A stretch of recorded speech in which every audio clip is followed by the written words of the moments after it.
Bonsoir à tous et bienvenue, on se retrouve à Deauville pour le quintet du vendredi 26 janvier 2024. Qui va succéder à Cyrano au palmarès du prix de Belém? Vendredi 26 janvier 2024, pronostic quintet, Deauville, réunion PMU numéro 1, course numéro 7, 20h15, prix de Belém.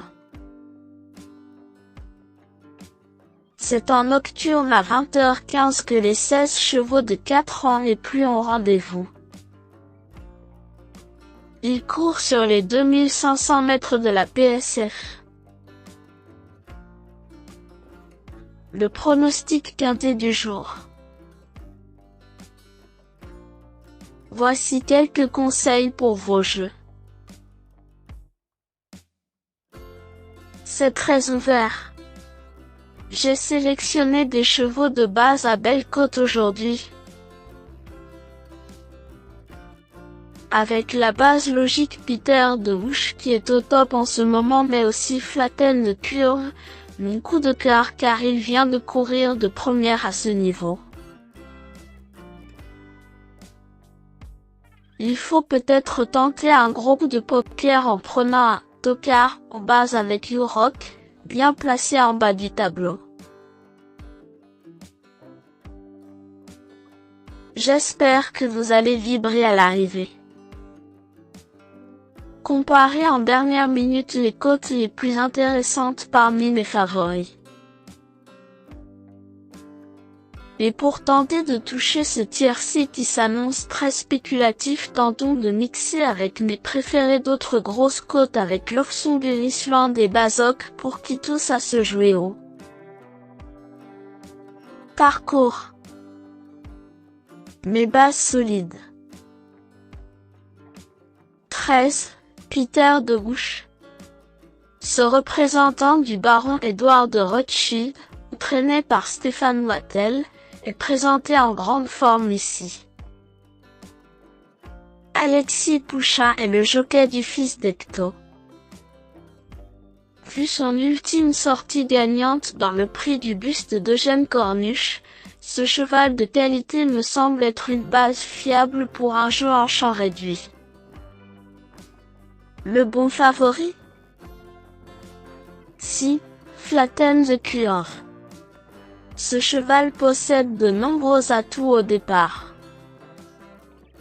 Forme certaine, aptitude au tracé et compétitivité avérée, le pensionnaire de Carina fait à tout montrer dans le quintet référence du 5 janvier dernier.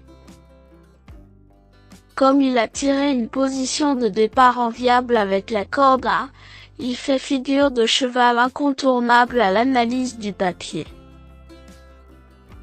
14. U-Rock.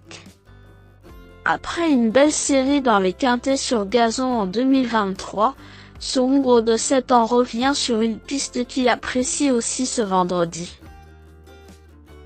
Bien placé en bas du tableau des partants avec seulement 54 kg et Maxime Billon sur le dos. Il fait partie des chevaux en vue. Mes meilleurs tocards. 12. Lofsongur. J'ai tenté l'impasse la dernière fois car elle était dans les blocs-notes de toute la France hippique. Elle a encore été la note en retrait. Aujourd'hui je tente de la glisser dans mes tocards préférés car Mathieu Brasse me fait appel à un bon jockey avec Augustin Madamet. La bonne pioche? Oui, Bazok. Le problème avec cette fille de Le Havre n'est pas sa qualité ou son aptitude mais, comme elle doit attendre en retrait dans le parcours, c'est le déroulement qui fabrique son classement. Si vous êtes chanceux, jouer la représente de Johan Bonnefoy. Thomas Trullier retrouve sa jument en selle. Sa cote promet d'être spéculative à souhait. 11. Arcachon. En 3 courses sur le sable. Le pensionnaire de Henri-François Devin échoue 2 fois mais prend l'accessit d'honneur du prix de la statue de l'Archange derrière Calais au Palace le 5 décembre dernier. Venant de décevoir, il peut pleinement de réhabiliter juger sur ce qu'il fait de mieux. C'est un bon poker mais ce sera tout ou rien.